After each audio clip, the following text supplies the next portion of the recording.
Joining me now is Tara Setmayer, co-founder and CEO of the Seneca Project and author of Uncompromised on Substack. Tara, thank you so much for joining us this evening. So I'll start with this. I think it's really important to draw lines between the behavior that we're seeing from this administration. We've seen Tish James. We've seen John Bolton. We've seen James Comey. We have seen the President of the United States threaten to go after people he considers to be enemies and then go after them using the government.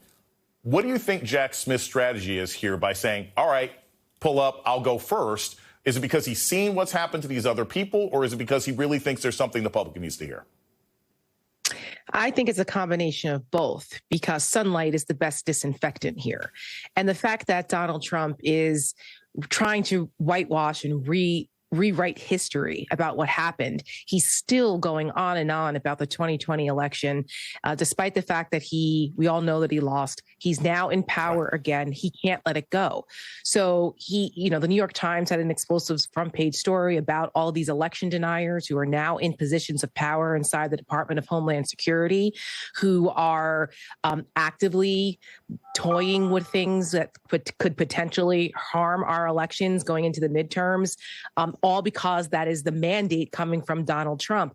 And Jack Smith is at the center of this retribution tour, because Jack Smith is a patriot.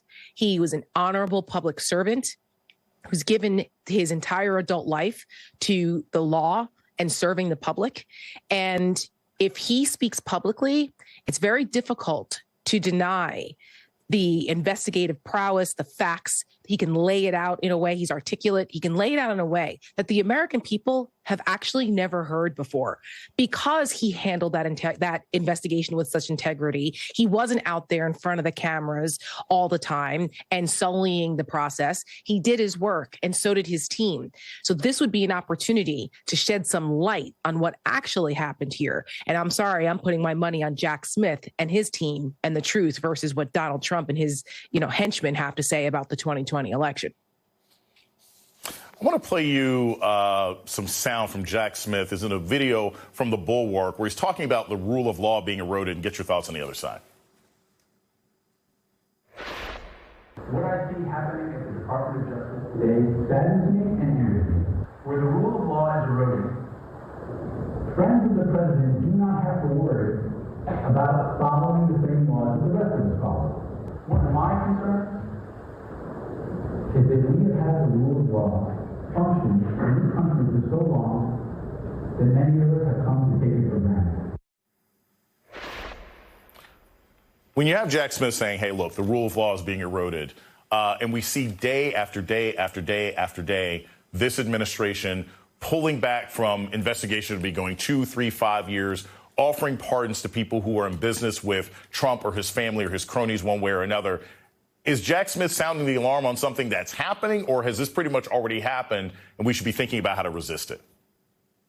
Well, he wasn't the only one sounding the alarm before the election in 2024. There were many of us out there, including people who worked for Donald Trump previously, who said, you cannot elect this guy. Do you understand what he's going to do to our democracy and what he's going to do to our institutional norms? He's telling us. They wrote it down in Project 2025, for goodness sakes. So, it's no surprise that Jack Smith, knowing what he knows and what he saw Donald Trump try to do and the people around him, what they tried to do, the level of corruption, the illegality, the disregard for the rule of law. Jack Smith knows firsthand. So I think that it doesn't take someone like Jack Smith to show us or tell us. We see what's happening in front of our very eyes.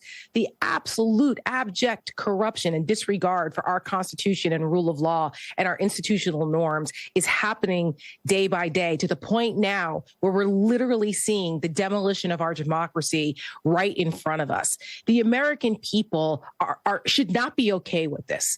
Absolutely should not be okay with this. And the fact that our elected officials on the Republican side, who also privately are not okay with this and haven't been, but are too cowardice to speak up and say, stop this, is just another reason why the No Kings rallies and the from the ground up grassroots anger of the American people has to maintain. because that, who you elect matters. Elections have consequences. And when you have military families standing in food bank lines and families struggling because of a government shutdown, and the president of the United States bragging about a freaking ballroom that's going to cost $300 million from donors who are actually just buying influence, there's something very fundamentally wrong with that. And I think MAGAs need to start asking themselves, is this really what you voted for?